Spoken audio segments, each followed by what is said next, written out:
Hello बच्चों, नमस्कार। आज का अपना टॉपिक है रिलेशनल ऑपरेटर्स। इससे पहले अपन पढ़ चुके अर्थमेटिक ऑपरेटर्स। अर्थमेटिक ऑपरेटर्स से अपन ने अर्थमेटिक एक्सप्रेशंस बनाना सीख लिया। अब अर्थमेटिक ऑपरेटर्स क्या करेंगे कि एक आपको सिंगल रिजल्ट बना के दे देंगे। अगर अपन को रिजल्ट के बेस पे डिसीजन लेना हो, है ना, किसी क्वांटिटी के साथ में कंपैरिजन करना हो, तो फिर अर्थमेटिक ऑपरेटर से काम नहीं हो पाएगा। तो फिर अपन क्या करें? तो उस केस में फिर अपन को अगर कंपैरिजन बेस्ड कैलकुलेशंस करना हो, दो क्वांटिटी के बीच में कोई रिलेशंस चेक करना हो, तो फिर अपने पास है ना दूसरे ऑपरेटर्स की हेल्प लेनी होगी। तो वो कौन से ऑपरेटर कहलाएंगे? Relational operators. तो रिलेशनल ऑपरेटर्स का क्या रोल होगा, तो वो अपन देखें। तो रिलेशनल ऑपरेटर सबसे पहले तो क्या होते हैं, इनका है ना क्या मेन ऑब्जेक्ट है, इनको सीखने से अपन को क्या बेनिफिट होगा। तो इस तरह के कुछ आपके माइंड में है ना कंसेप्ट रहने चाहिए।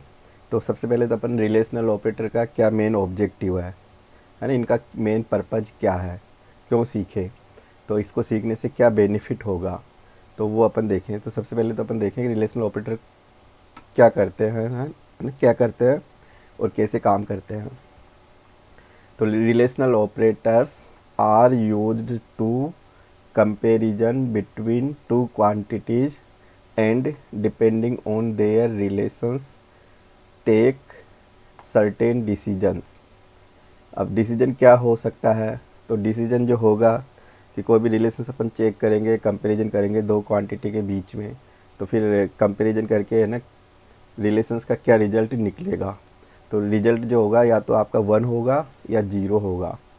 कोई भी अपन कंडीशंस चेक करते हैं तो रिजल्ट आइदर 1 होगा और या 0 होगा। तो 1 किसको समझे? अगर 1 मीन्स होता है ट्रू और 0 मीन्स होता है फॉल्स।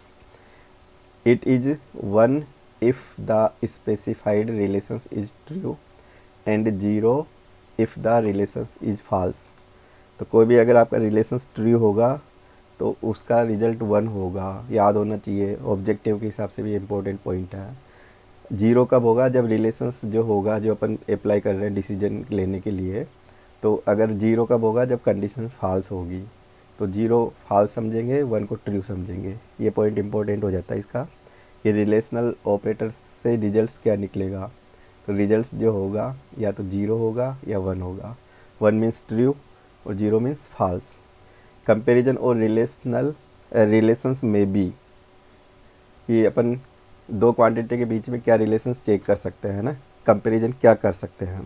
तो जो रिलेशंस हो सकता है लेस देन का, छोटे होने का, ग्रेटर देन बड़े होने का, लेस और इक्वल टू छोटा है या बराबर है, ग्रेटर और इक्वल टू बड़ा है या बराबर है, नॉट इक्वल टू बराबर नहीं है, इक्वल टू बराबर है। तो अपन को ये 6 अगर रिलेशंस चेक करने हो, 6 टाइप्स के डिफरेंट डिफरेंट रिलेशंस हो गए दो क्वांटिटी के बीच में, तो अपन को इन ऑपरेटर्स की हेल्प लेनी होगी। फिर अपन देखें आगे। तो इन रिलेशनल ऑपरेटर से फिर क्या बनेगा? Relational expression. अगर आप कोई भी इस इन ऑपरेटर्स को किसी एक्सप्रेशन में यूज कर लोगे तो वो जो एक्सप्रेशन कहलाएगा वो रिलेशनल एक्सप्रेशन कहलाएगा। तो रिलेशनल एक्सप्रेशन क्या है? तो इसको देखिए अपन। An expression containing a relational operator is termed as a relational expression. अगर किसी भी एक्सप्रेशन में अपन रिलेशनल ऑपरेटर को यूज कर लेंगे तो वो आपका रिलेशनल एक्सप्रेशन कहलाएगा। तो C have 6 types of relational operator. C language में 6 प्रकार के डिफरेंट डिफरेंट टाइप के रिलेशनल ऑपरेटर्स है। तो ये ऑपरेटर्स क्या है, इनको अपन क्या नोमेनक्लेचर दें, तो इस टेबल में पूरा ये डिस्क्राइब किया हुआ है। तो सबसे पहला रिलेशनल ऑपरेटर है लेस देन। जिधर ये पॉइंट का मार्किंग होती है उधर छोटी संख्या होती है, जिधर ये ओपन होता है दोनों ये है ना एंड, उधर बड़ी संख्या आती है। तो इसको अपन बोलेंगे लेस देन, है ना, इज लेस देन। इसको बोलेंगे इज लेस देन और इक्वल टू, इसको बोलेंगे ग्रेटर देन। तीसरा सिंबल से अपना ग्रेटर देन, लेस, ग्रेटर और इक्वल टू। कोई भी अगर अपन को मैचिंग करनी है तो डबल इक्वल आता है इसमें। तो 2 टाइम्स डबल इक्वल का सिंबल्स, तो डबल इक्वल इक्वल टू के लिए जब भी आप कंडीशन अप्लाई करोगे तो डबल इक्वल यूज करते हुए इक्वल टू को चेक करोगे कि ये क्वांटिटी इसके इक्वल है क्या। तो डबल इक्वल से सी लैंग्वेज है, सी प्लस प्लस है, जावा है, सभी में डबल इक्वल आता है मैचिंग करने के लिए।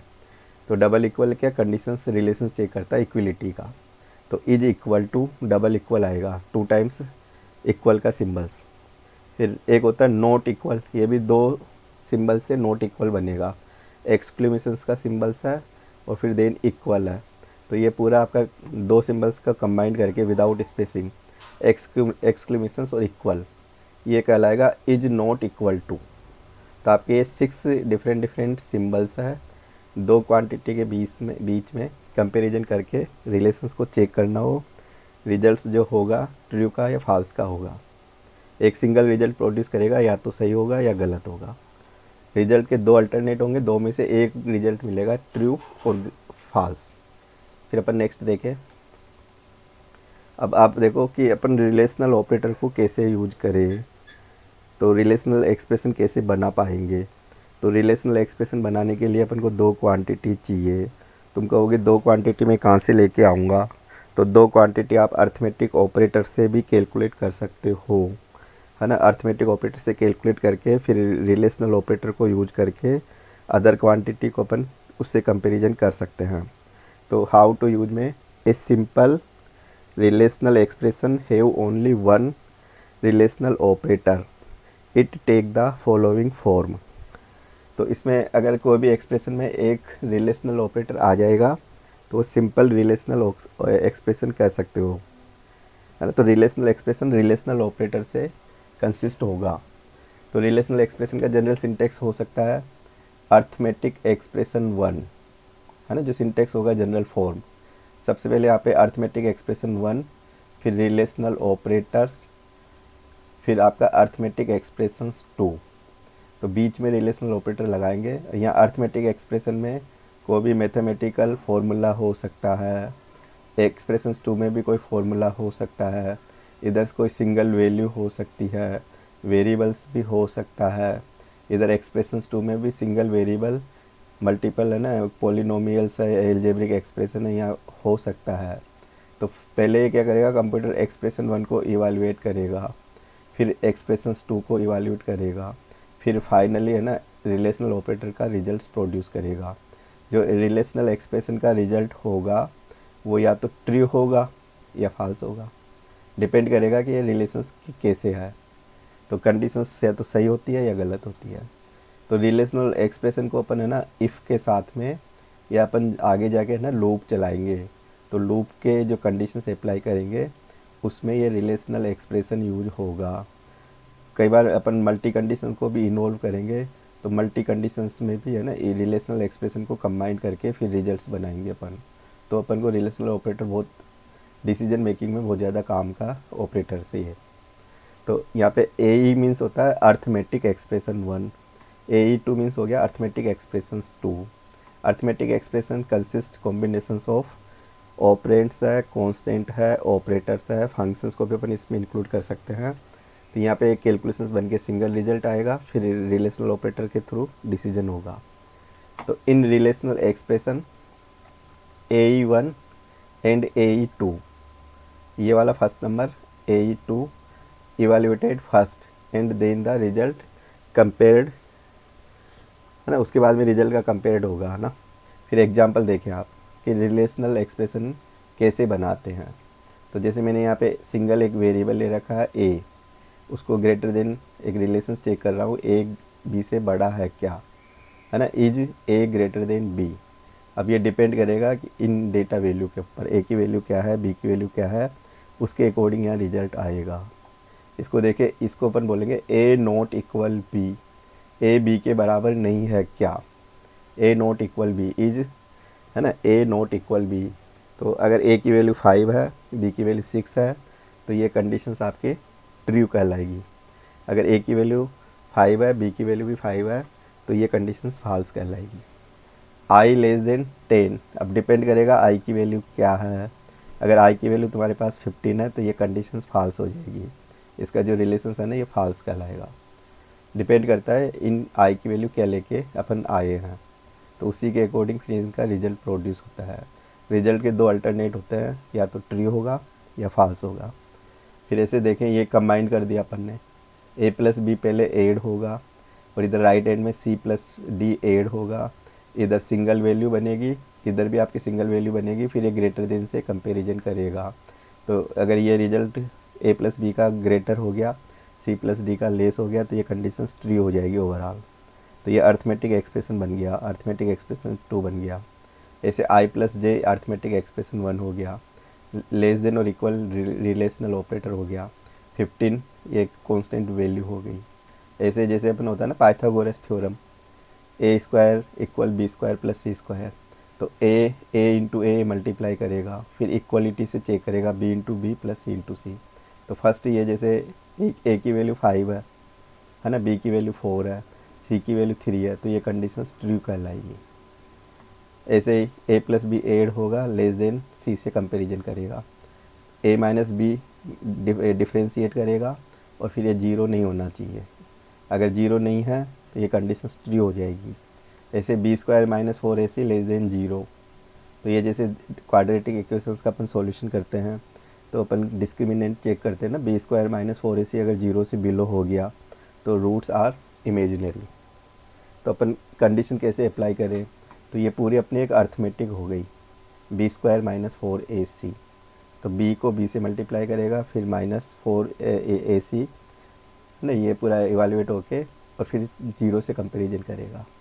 अगर a की वैल्यू 10 है, b की वैल्यू 15 है, तो then a not equal b, condition true होगी।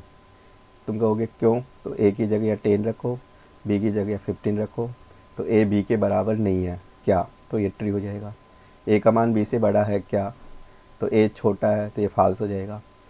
a प्लस b दोनों को ऐड करो, 25 हुआ, 25 ग्रेटर होता है क्या 18 से, यस, तो ये ट्रू हो जाएगा। a प्लस बी 25 हुआ, प्लस 4 29 हो गया, 29 इस 30 से ग्रेटर और इक्वल है क्या, तुम कहोगे नहीं, तो ये फॉल्स हो जाएगा। तो ये अर्थमेटिक एक्सप्रेशन पहले फर्स्ट सोल्व होता है। अगर बोथ साइड दोनों अर्थमेटिक एक्सप्रेशंस आ रहे हैं तो दोनों इवैल्यूएट होके फिर रिलेशनल ऑपरेटर से रिजल्ट्स प्रोड्यूस करेगा वो, मतलब तो रिलेशनल ऑपरेटर्स से रिलेशनल एक्सप्रेशंस बनेंगे। तो ये माइंड में पूरे क्लियर हो जाना चाहिए। जब भी डिसीजन मेकिंग कैलकुलेशंस करेंगे, कंडीशंस को यूज करोगे, कोई भी लूप कंडीशंस अप्लाई करोगे, तो वहाँ पे ये रिलेशनल ऑपरेटर्स आएंगे। इनसे कंडीशंस यूज होती है, डिसीजन लेते हैं अपन ट्रू फॉल्स का। तो ये बहुत इम्पोर्टेंट है। फिर आज की क्लास को अपन यहीं पे एंड करेंगे। अगर आपको वीडियो अच्छा लगे तो सब्सक्राइब करें, लाइक करें, शेयर करें, बेल आइकन पे क्लिक करें, जिससे कि आपको ना नेक्स्ट वीडियो का पता चल जाए कि नेक्स्ट वीडियो रिलीज हो गया, तो आप है ना टाइमली उसको पढ़ सकें। Thank you.